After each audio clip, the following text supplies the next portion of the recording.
captive audience, me, and a microphone. This is a dream come true. Welcome everyone to a very special live edition of the Fly Culture Podcast, coming live to you from the Orvis store in Stockbridge. First, I should say a great big thank you for the guys in the store for putting us up. We've had a wonderful beige buffet to get us going as well. So we've enjoyed that immensely. So that's been great. I also need to shout out to James Cuthbertson as well from Lake Down Beer. He brought some beer along, a fly angler who brews beer. Yeah, that's a dream situation, isn't it? An absolute dream. So thank you to him for that. Thank you, everyone, for turning up as well. It's January. It's been a long winter, everyone, hasn't it? That we've just not really been able to get out and do some fishing, and hopes are really high for what's about to come in the year. We always start that way. And I'm going to start this now with my good friend, Brett O'Connor. He is maestro with a fly rod, both single-hander and double-hander, and my fishing buddy as well. And Brett, it's great to have you along as always. The season's coming. We're getting excited. I'm old enough to know better, but are you still in the same frame that, right, this is a new one, we're going to have some fun? You've always got to aim positively, I think, when you're going fishing, haven't you? I think I was literally chatting to a couple of the guys earlier today, and when I first started off fishing, I could get out as often as I was like. You know, I was young, free and single, so I could get out whenever I wanted. And these days, life's changed a little bit. Got family, 2 young children, probably can't get out as much as I'd like to, in case my wife's listening, but she's not. I wouldn't have it any other way. So now when I kind of get the season comes around, I'm desperate to get out. You know, I don't get out as much as I used to, but it kind of makes me like a little boy again. So every season I'm like, right, let's go. And as a casting instructor here, and there are others here, Gilly, I can see Gilly Bates here as well. It is that time, isn't it, that we're thinking about, and particularly when we've had a really long time without a fly rod in our hands, practice is really important, isn't it? Gilly's nodding her head now as well, and Mark too. And it's really, really important, isn't it, to do that? And for I say our listeners, but also the people here tonight, are there any drills? Is there anything that you're thinking about that you're practicing in the back garden, or is there anything that you can do that you would recommend for people listening to have as a casting drill? Absolutely. So I think we all get a bit rusty, don't we? Let's face it, when you've not kind of picked the rod for a while. So I always like to kind of stand in the garden on the grass, short line. And I kind of play around with a short line for a very long amount of time, just controlling the size of loops that I want to try and cast. And as I'm controlling them, I kind of start to lengthen the line a little bit. Once I start getting comfortable with that, then I start to make things a little bit more difficult. Let's put down targets, try and get a little bit accurate. And then once you start getting past that, maybe you start making it a little bit tricksy and casting around little obstacles and things that you can kind of put down in the way. Just so when it comes to your fishing day, you're finely tuned. I think I stupidly took up golf some time ago. And like the pros there still get taught by an instructor weekly, daily. And I just saw so many kind of parallels there. So I thought, well, if those guys are doing it and practicing and having tutes on a daily basis, why aren't we doing the same in fishing? And our good friend Jim Williams says something similar in that golfers often go to the driving range, yet we don't do the equivalent. And there are some quite similar traits in that as well, isn't it? The stroke and those sorts of terms that we don't. And it does help, doesn't it? Particularly if, you know, you manage to hit a wonderful large dark olive hatch early season. You want that cast not to land like a pile of spanners. You want it to land nice and gently on the surface as well, don't you? So you're working on those things. Do you think, we talk a lot on the podcast about tilting the rod to the side. I'm looking at Juliet, that one as well. Yeah, she's nodding her head. Are you one for that as well? Absolutely. I'm always, when I'm starting off practicing, almost always keeping it horizontal to the ground in a way. Because, like, again, you're going to go fishing. You're going to go that day, and there's going to be a fish underneath a branch somewhere. And if you're not practicing that rod on a slightly more horizontal plane, it's going to be hard to catch. So always think about the plane in which you're practicing as well. Keep it horizontal. And it's a really good casting drill, actually. If you start horizontal and literally start to work your way up to the vertical, and even then over your shoulder. I think that's something that a lot of us don't do, because you can bet your life there'll be a bit of a contrasting wind, or you won't get the wind that you really want. And the more you can practice taking it from literally from one side of your body, 180, and then all the way over and back again, controlling those loops, it's just going to make that fishing day. When that fish is there of a lifetime, or something you just got your eye on and it just keeps on supping those olives or whatever it is, you don't want to mess it up. Just give yourself the best shot.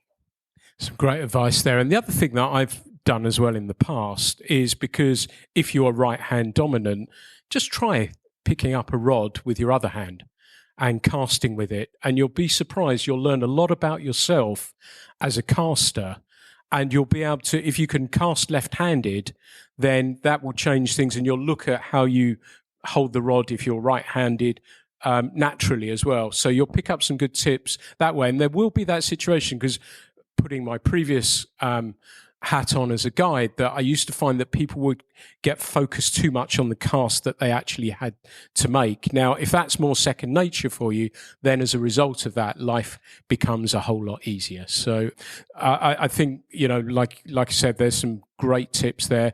You're looking forward to the season. You're an expert as well with double-handed rod as well. And does that mean salmon are on the target list for you? They always are, obviously not so in abundance these days, unfortunately. And we've got obviously Nick doing his best working on that. So I tend to find myself, I'd almost kind of say I'm pretty time poor these days. So when the opportunity comes to try and get the double-handed rod out, I tend to kind of go a little bit further afield. So whether it's Iceland, or more recently I've been doing over to Canada, for the steelhead. So it's just mixing it all up a little bit. I'd love to kind of have those days when I'm nipping back and forth from Scotland and on the weekends and trying that. But hopefully those days will come back. Fingers crossed, we can only try. And it was wonderful. Hector, who's been on the podcast, I'm sure many of you have seen in social media, caught a kelp on its way back down on the Wandle in London, which is, we are doom and gloom. And I know I'm often am about this, but these fish just keep trying. They just keep trying. And that's what makes me love them so much. But Brett, it's been always wonderful to chat with you. There's so much more we're going to chat about a little bit later, I'm sure, as well. But I'm going to ask Dan Osman to come up, actually, because last time we were here, we talked a little bit about what was happening with Dartmoor and the fishing that was happening up there. And there was some stuff going down that was a little bit unsavoury.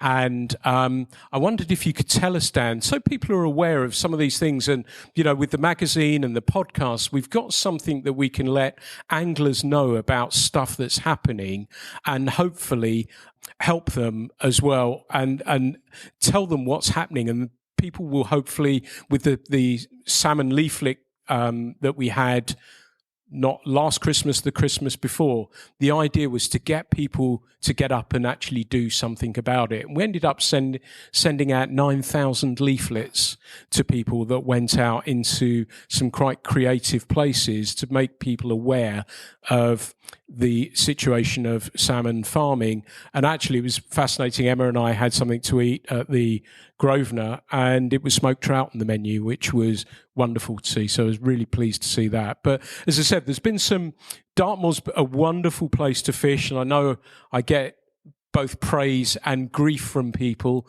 for hotspotting it, but also that people have been able to discover it. And it's a wonderful place, and I'm really thrilled that people are as a result of this. But there is a little bit of a cloud on the horizon, Dan, isn't there? And there's stuff been happening, and I know you've been quite active in it. Do you want to tell us just a little bit about what's happened? Yeah, sure. Thanks, Pete. Forgive me if I'm a bit spacey. I'm in the middle of writing at the moment. It's all sort of my head's in other places, but I'll try and be coherent. People probably know about Dartmoor. It's a big national park in Devon.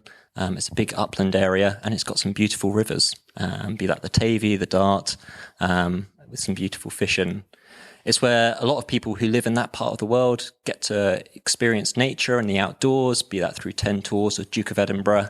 And it's the one place in England, in Scotland you have this right to wild camp, but in England it's the one place where we had this assumed right that you could go out there, spend a night under the stars and not have to be watching your shoulder in fear that a landowner was going to chase you.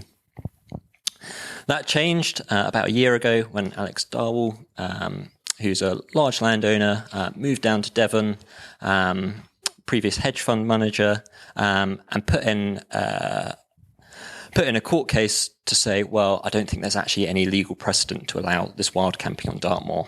That went through the courts. He won. There was a protest. There was an appeal. The national park had to fundraise to challenge this single landowner who decided that he didn't want people wild camping on Dartmoor. And it got overturned. But now it's back in the courts again as he's appealed again. And it's getting to feel a little bit like the person who has the most money to spend is just going to keep throwing it into court and win. And I'm sure the post office scandal will be in people's mind when I say that. So there have been protests about this. There's been movement about it. It's somewhere that's been massively significant in my life and experiencing the outdoors, be that when you're stressed or when you just need a bit of fresh air, that you can go, it's not a wilderness, but it's somewhere that you can connect with nature, connect with the outdoors, be that through fishing or whether people are running or swimming or whatever else on Dartmoor. It's a place that's really special to people.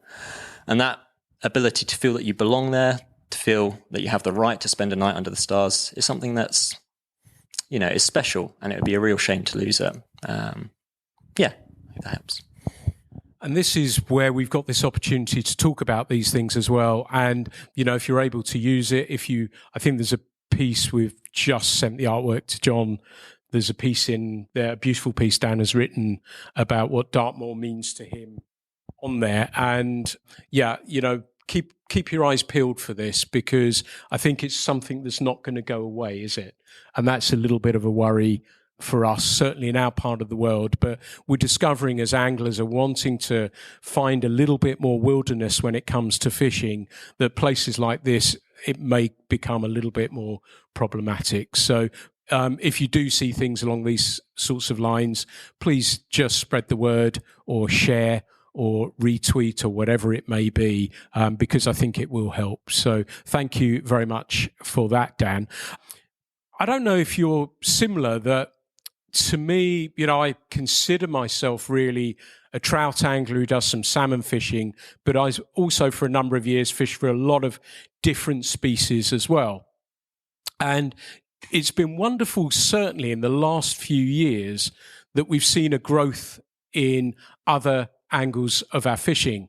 And I've been talking with a number of people this evening and thinking we have these wonderful schemes in place for youngsters to be able to get into fishing, which plants the seed, I think.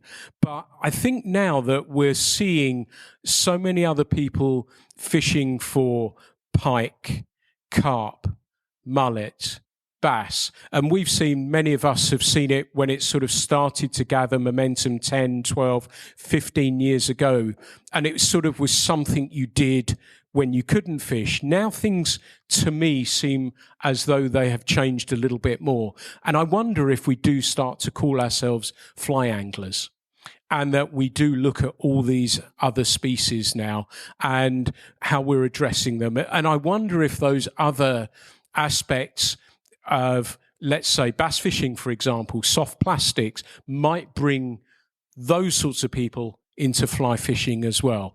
That's where I think personally that the growth areas could actually come from, and we can bring people in to angling that way. And I spent some time in the back end with the next person who's going to talk with me, and I was amazed to see how many people were out chasing mullet, which was thrilling.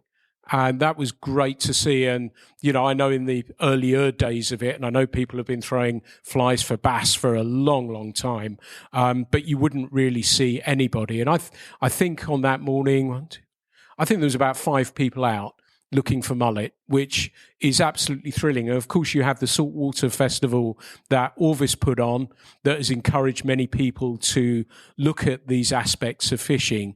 And some people have taken it to greater degrees as well. And I was talking to Paul earlier, who crosses those boundaries, and also Paul Jennings as well, who actually has thrown in his job.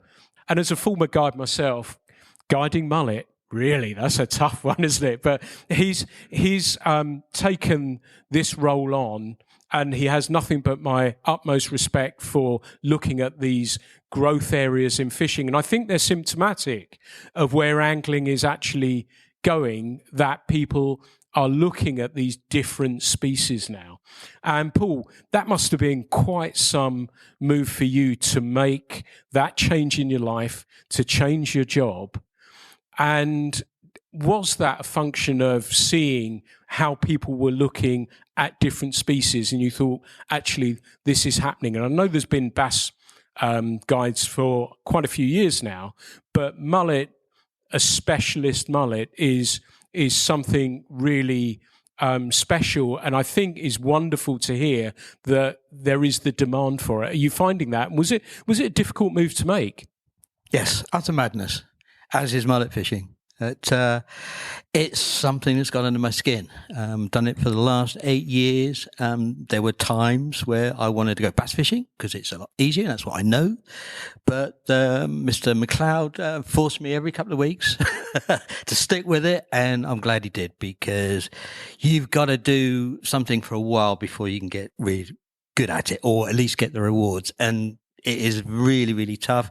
That's kind of the attraction for me. I love sight fishing. It's one of the few things you can do when it's sunny in the afternoon. It's crap for trout fishing, but guess what? Mullet, love it. And it's my happy place. And I've got the opportunity to do it all year this year. So people are booking. I'd like a few more, and they will come. And it's absolutely great to see people sticking with it, because I just didn't think they would. Yes, it's going to be curiosity, but it's tough.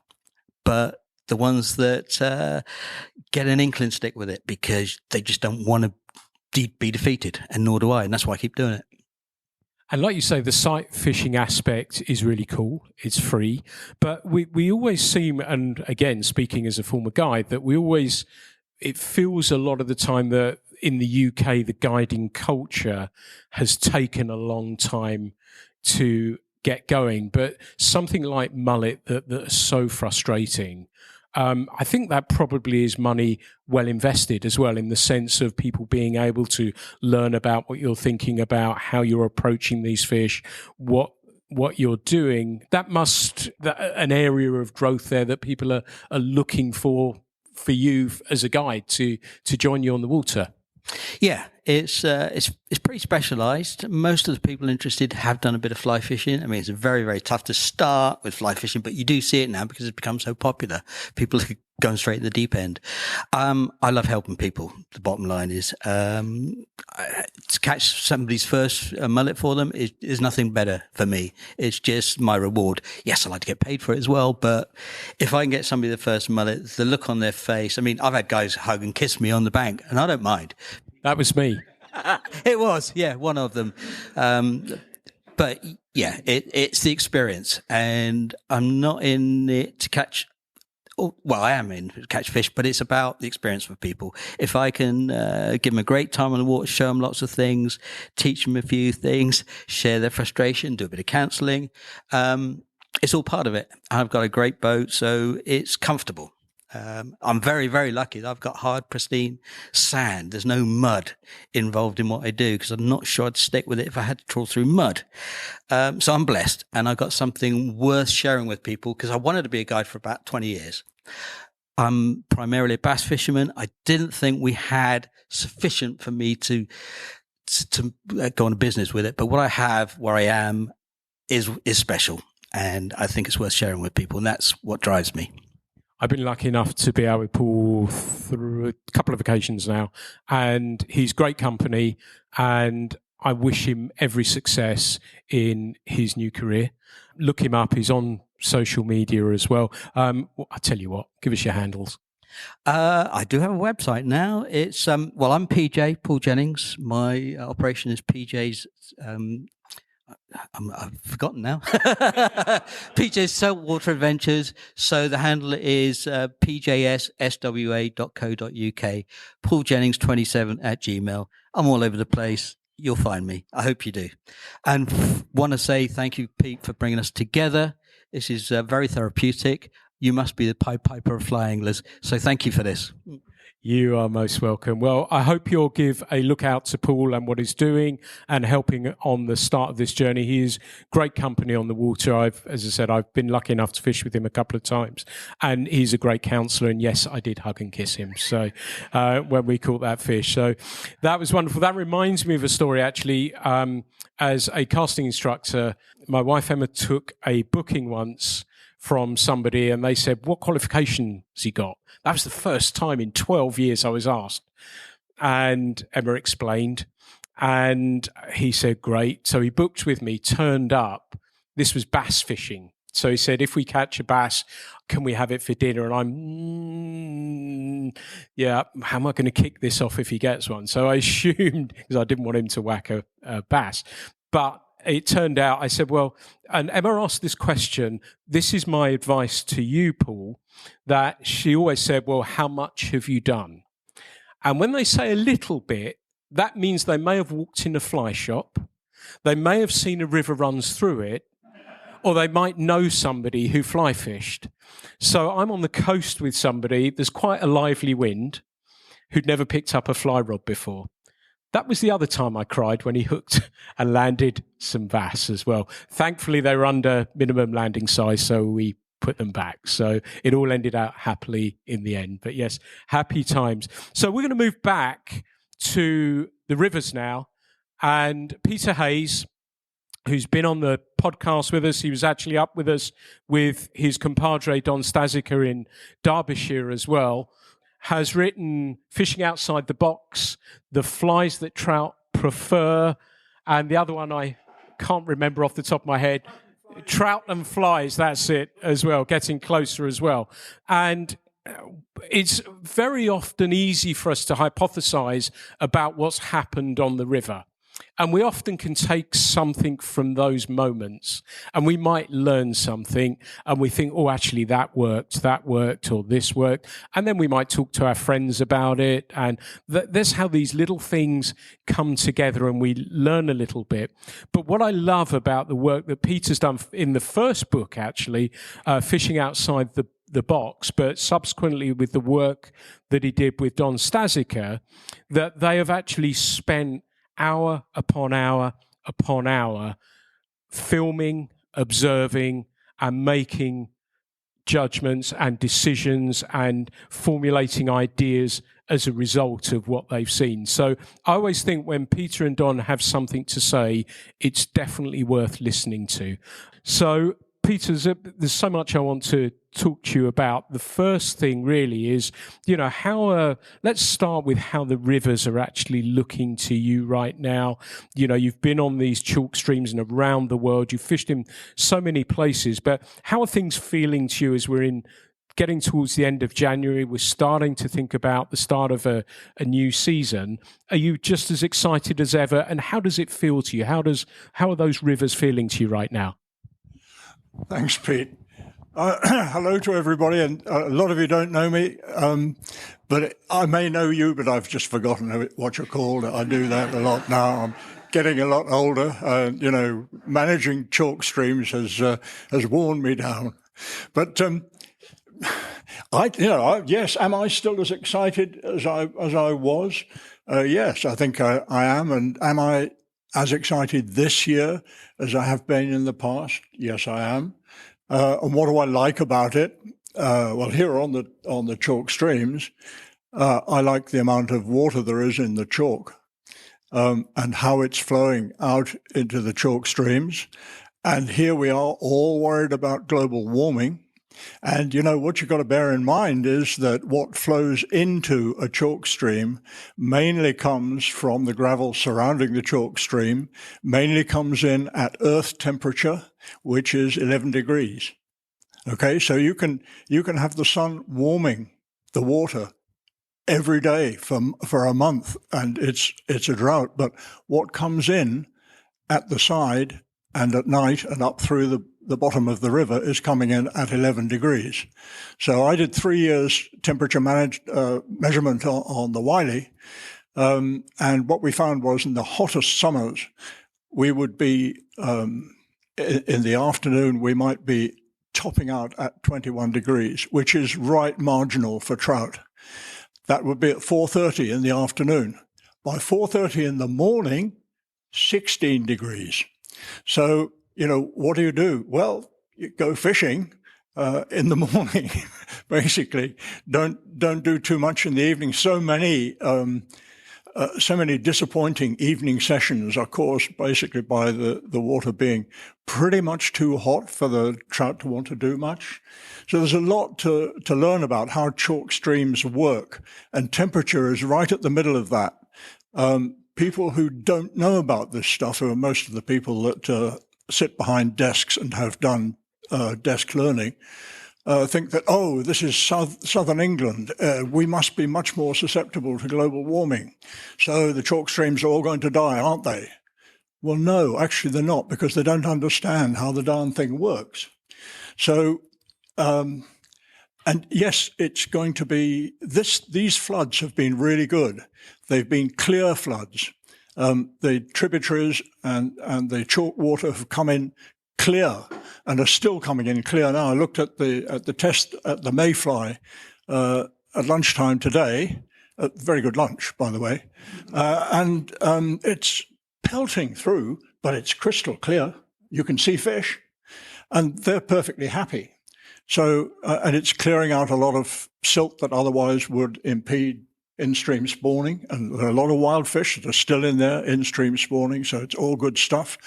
The creepy nymphs that live on the stones and eat algae off the stones, they don't like it when there's too much, that algae doesn't like it when there's too much sunlight, because it gets too thick in the water itself. It needs to grow on the stones for the nymphs, so it's good for the nymphs. There's going to be quite difficult wading until about late June, I reckon, and certainly on the Wiley. It was difficult last year, but the fish were there, and the fish were rising. Not quite so easy to find, because you've got the same number of fish in rather a lot more water, but they will be in the places that they can find food, where food is concentrated, where it's a little easier for them, and they will be under cover and in cover at the same time. So sorry, I banged on a lot about that. I think that was perfect. And there's lots more that I'm thinking about on this front as well. And the podcast with Peter and Don, and I managed to nick a few flies from them as well. And it was one of those dream situations that you sit and think, right, okay, well, let's give a go at these. And I wandered down to the Wiley after speaking to them. I was on my own, and I got into the water and I watched for a bit, and I saw a grayling. Then I saw him come down and eat something off the top. And I thought, I'm going to try one of these pop-up nymphs that they've just, pop-up tries, that they've just given me. And it was one cast, one fish straight away. So it worked fantastically well. So I want to come on to the flies a little bit and what you've discovered about that. But first off, we've talked with Brett about the casting aspect of it, and Trevor down there as well. Sorry, he's an instructor. I can see him down there as well. Apologies, I didn't spot you there. And we've talked about the casting. We've talked about getting our fly from A to B. And I always work on the basis that if you can get it from A to B with as minimal effort as possible, life becomes a whole lot easier as a result of that. And so the next thing that we often talk about here, and I'm sure many of you talk about and may talk about afterwards, is drift and drag. And drag is a perennial enemy. And have you anything that you've discovered about drag and anything that you've noticed that you would like to share with us? Yeah, certainly. You bet. Lots of stuff I discovered late in life about drag and avoiding it too late for many fish that refused me and buggered off. But what Don and I have discovered by filming flies and filming fish approaching and refusing artificial flies, and filming fish happily eating natural flies, we've discovered a great deal, and some of it is about drag. And there is no doubt that drag puts fish off. There's one thing that does not really put fish off at all, and that's how thick your leader is, provided that your leader, your tippet I'm talking about, your tippet is loose.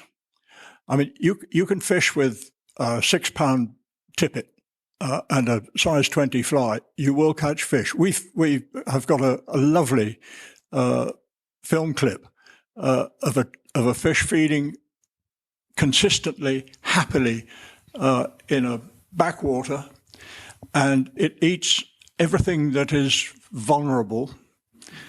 Doesn't concentrate quite so much on perfect duns that are about to fly off, but anything that's vulnerable it eats.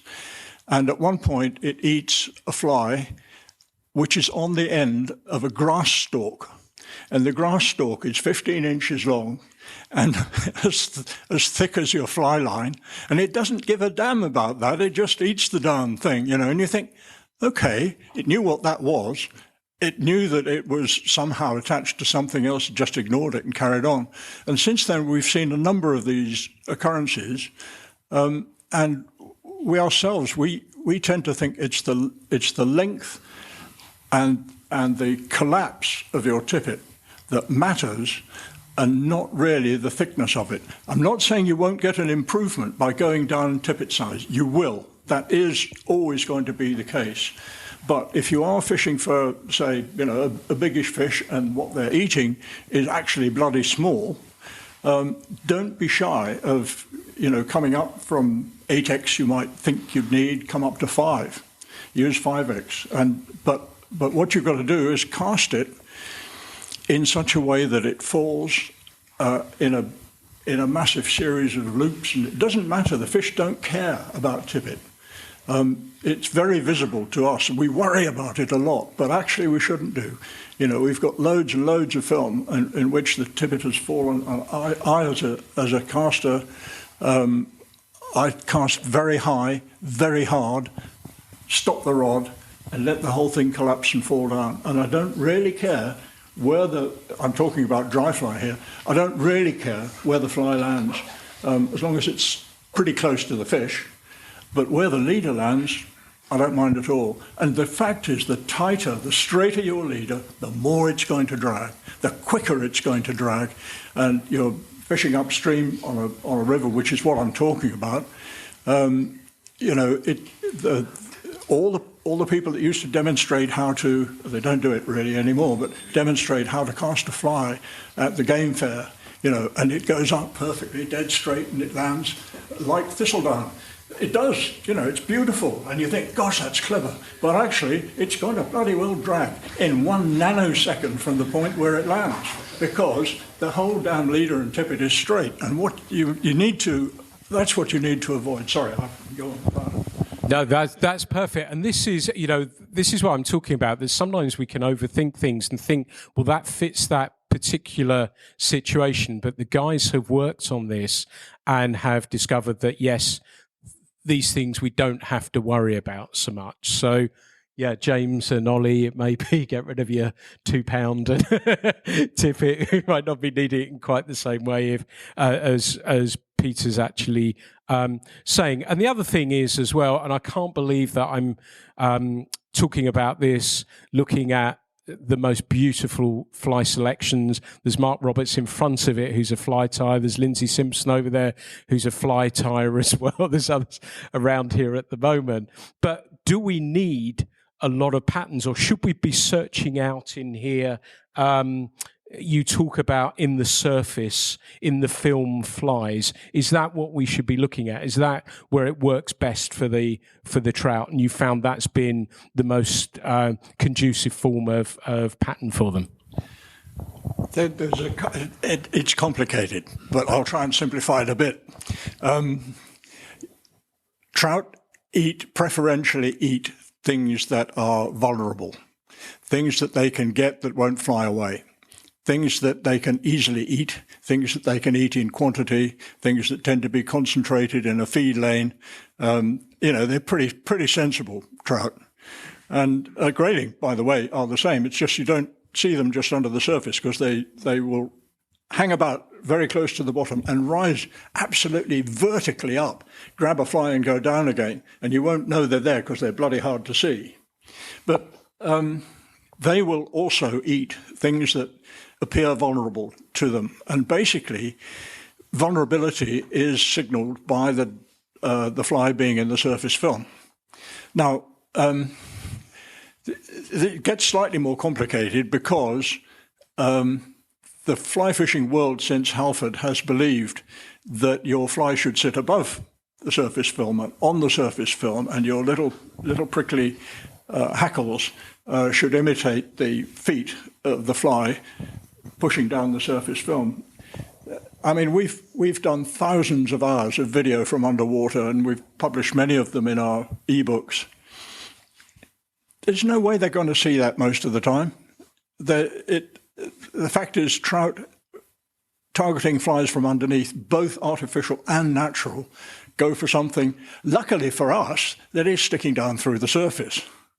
Luckily for us, because the fly fisherman is not yet born who can cast a fly that will not penetrate the surface. And it's an experiment that had never been done before.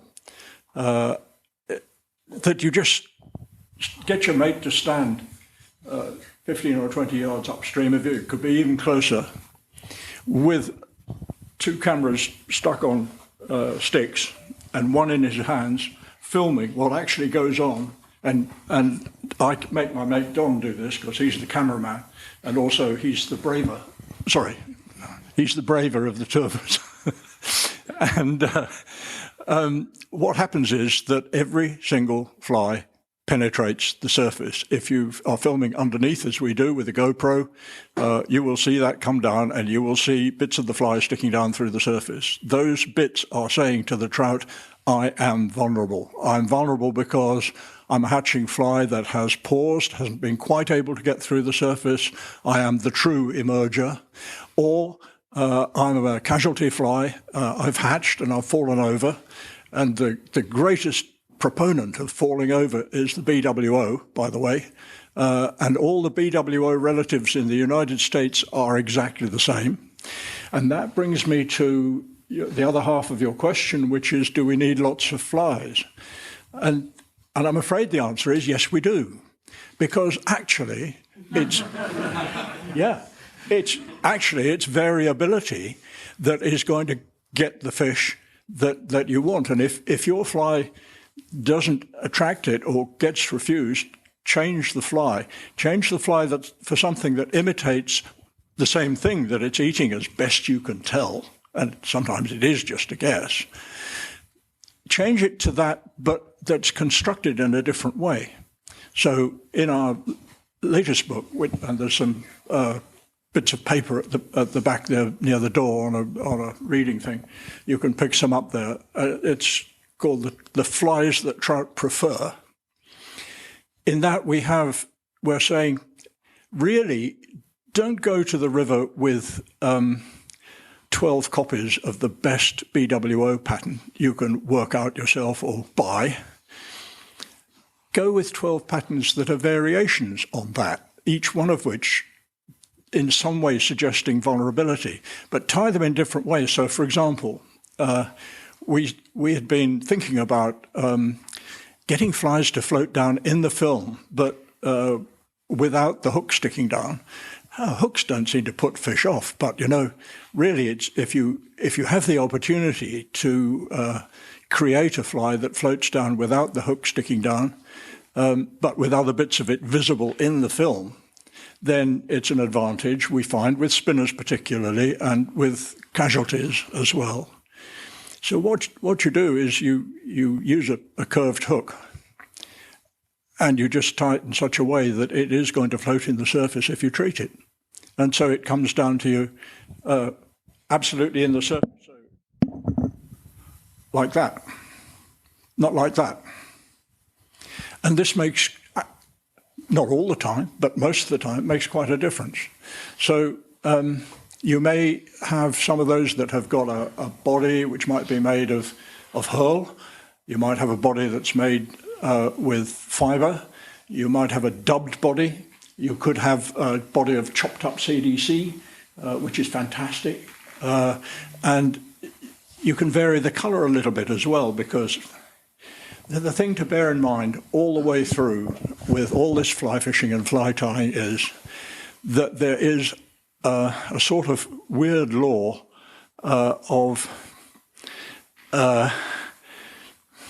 inadequate imitation, in the sense that if you look at any of your flies against the actual natural, and even if you do it through a big lens that you can focus really clearly, your fly will never be exactly the same. The mistake is not to offer the same fly time after time after time exactly, because that fly will be equally different from the natural every time. But if you offer different flies and change them fairly frequently, then you are more likely to get something that ends up being what the fish is looking for. And that may sound terribly cynical, and I started out as a very imitative person. I still am a very imitative person, but actually an awful lot of it is luck. And, so just bear that in mind. But you magnify your luck if you keep varying the fly that you're presenting and the way that you present it to particular fish. Beautiful. Fascinating. And I was also thinking about what you said about the flows of the river and the silt. Does that mean that would affect the mayfly hatch, do you think? Or, yeah, it does, yeah. Yes, I mean, although these have not been tearing floods that we've seen, and every so often we do, even on the chalk streams, we'll get a tearing flood. I did once see the upper Itchen turn brown, only once in my life, and I fished there for nearly 20 years.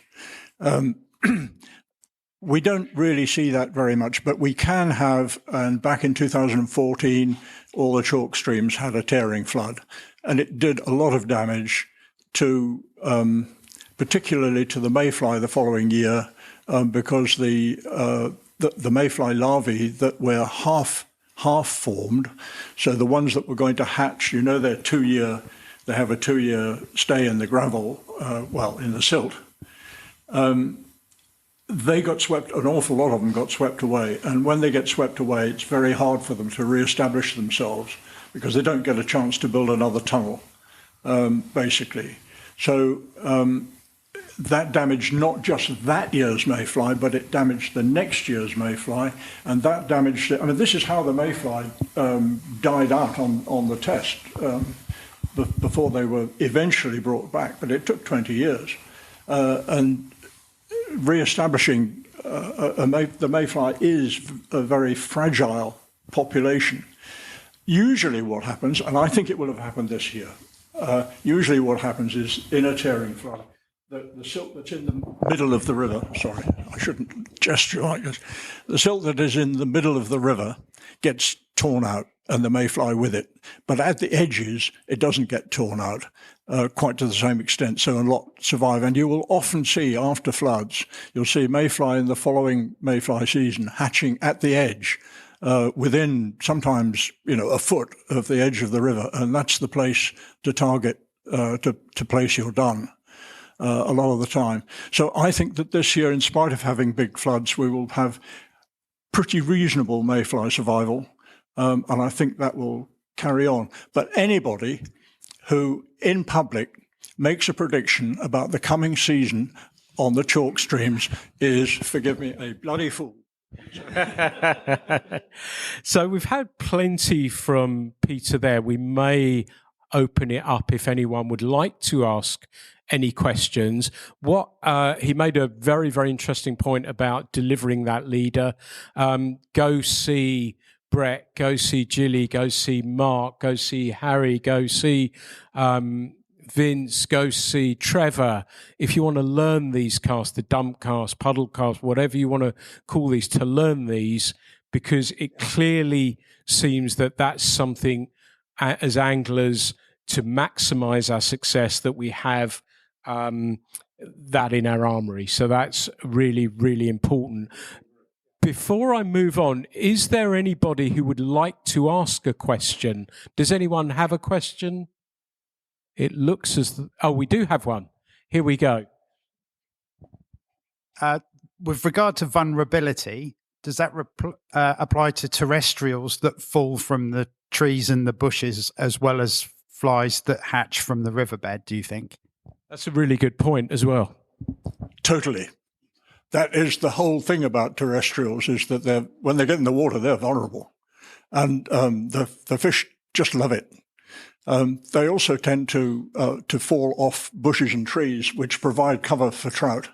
And a trout will, if a trout has the choice between feeding in cover and feeding in the open, it will feed under cover. We've had this thing, I don't know how many of you have actually are familiar with it, but we've had this beetle that lives bankside trees. My brain has failed me again. No, no, not ash, not willow. Alder. The alder beetle has. It's often not been noticed by people, but it is making its way around the chalk streams. It actually was native, and then it got reintroduced, it died out, was reintroduced from the continent, we think. It came into, I think, Portsmouth area. It's run all the way through Derbyshire. It's been all the way through. And the beetle is fabulous. It's about 1/4 of an inch long. It's fairly round but ovoid. It is very, very dark blue, black with blue tinges to it. But of course, the fish mainly see the underside. So don't bother with imitating the back. Just give them something black with little bits sticking out. Very nice fritz stuff. You get black fritz and wind it round a hook and put some foam over the top. If you want to get clever, tie a little bit of, because often when they fall, their wings are still sticking out of the back because they fall when they're flying, and the wings are still, so tie a little bit of something sticking out of the back that looks as if it might be a wing. The beetles are great, and the beetles lay eggs. The eggs are bright yellow, quite visible, and the eggs hatch into larvae. The larvae are about 3/4 of a centimetre to a centimetre long. They tend to be curved when they land on the water. They are just like little caterpillars. They're absolutely black, and they're quite water resistant. So they tend to, initially, they'll float down in the film, bending the film slightly. You tie them on a curved hook, take some very small vernal sort of stuff, wrap it around the hook, grease it up, and chuck it up under the trees. The larvae are programmed by nature, him upstairs or her upstairs, to fall when they reach maturity, and they fall onto the ground, and then they bury themselves in the ground, and they go through and they hatch into beetles the following year, and climb up into the alders, and you'll see the skeletonized leaves where they've eaten. So if you see skeletonized leaves, you know you've got an alder beetle hatch. Well, of course, the alder extends right over the water as well as over the land, and the little caterpillars, little black caterpillars, they don't know that. So they're programmed to let go, and let go they do, and half of them, roughly speaking, fall in the water. And those fish are down there just looking for it. Now, they'll sip them. So the rises that result from this will be in the dark, as it were, especially, you know how alder trees are bloody difficult to cast underneath. They tend to, drop down. They'll cover the water, but underneath the alder trees, there'll be fish eating these things like there's no tomorrow. They'll be completely selectively eating them. They won't be interested in anything else. And if you can get your fly down there by Side casting, again, yes, sir, side casting every time. Flip it sideways, stop it, let it flip round under the tree and float down under the tree. A fish that you've never seen rising will take that, and you better be ready for it, because you're going to have to get it out from there, and that's why you need the 5x tippet and not the 8x tippet. Fantastic, Peter. Anyone else before we move on? Mark has a question. Thanks, Pete. I'm down here in the chalk stream area, and we eulogise about the mayfly. Does that mean we should ignore the humble caddis? Humble caddis. I admit, I have paid too little attention to the humble caddis. I have some patterns for it. I use them. They're very successful. I think I'm still hoodwinked by this sort of, upwing fly thing. What have I done this last couple of months is I've tied about 7 or 8 different variations of caddis. Some of them floating. There's 3 or 4 patterns in the book, in this ebook that we've done. Some of them are floating, but many of them are basically the farrate adult. In other words, that is the pupa as it swims up with its transparent pharos around it. It's actually like a mummified, a mummy's wrap. And they swim up quite slowly. They're extremely vulnerable. So, for example, in the Granum, people see the Granum all over the river, and they see the Granum hatch, and they think the fish are taking the adult fly. Well, some of them will be, but it will only be the adult fly that's finished egg laying, and they egg lay at night.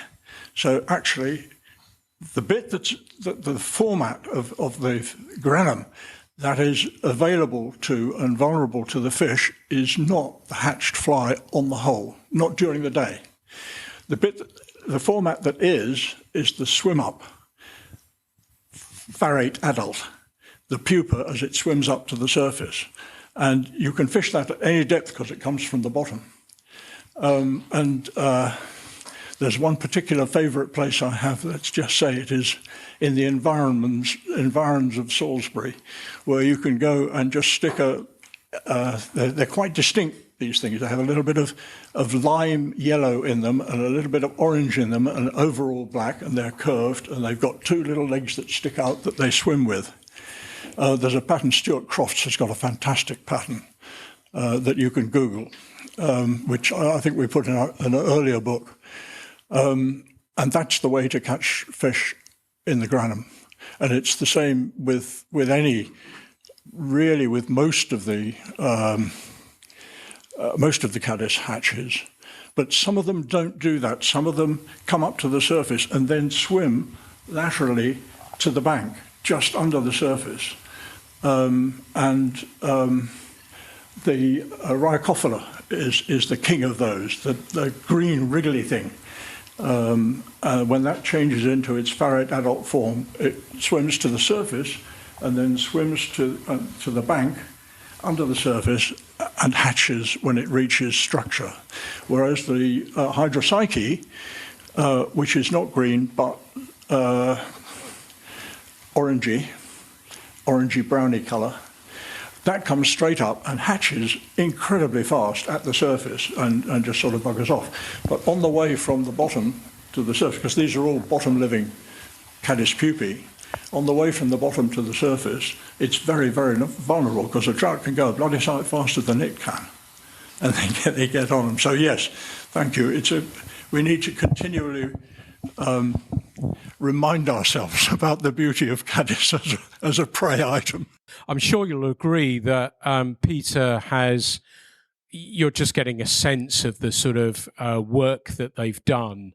And if you haven't read the book, it is game-changing, and you will learn a lot about the rivers and how you should be thinking about the fly patterns that you're fishing, how you approach the rivers. So with those casts in your armoury, I don't think we've got any excuses now. So thank you, Peter, very, very much. That was a wonderful. Yeah, absolutely. So we're going to start winding things down a little bit now, but you'll see, hopefully you've had an inside look into the podcast now and how we do it. It won't be edited. And that's how I like to record it. And it does pretty okay. And it may be because it's not edited in any way, shape or form. And I find it wonderful to let a conversation naturally flow. And hopefully you've had a sense of that today. Hopefully you've learnt a little bit from these really incredibly smart people. There are so many good people out there doing stuff for fishing. Support them if you can. We've got Lindsay Simpson and his videos, the stuff that the Orvis Saltwater Festival, Paul Betley has a YouTube page as well. There are lots of people doing really good stuff, helping us. Damon's putting some wonderful films together that we're very, very lucky to be able to see as well. So for me, the whole thing about fly culture really is about connecting people together and helping us all as anglers. And if we can do that, I think we're going to be in a really, really good shape. So I'd like to say a massive thank you to people who've come out tonight and to people who listen to the podcast as well. It means a hell of a lot to me. And I've had people come up to me tonight saying, I recognise the voice. I'm always a disappointment in the flesh, unfortunately. Thank you so much. It means the world to us. And I know many of you read the magazine as well, and that means a hell of a lot as well. So thank you so much for your support. Thank you so much for coming along tonight. I hope you've enjoyed it as much as me. This is another episode of the Fly Culture Podcast. Thank you so much for listening.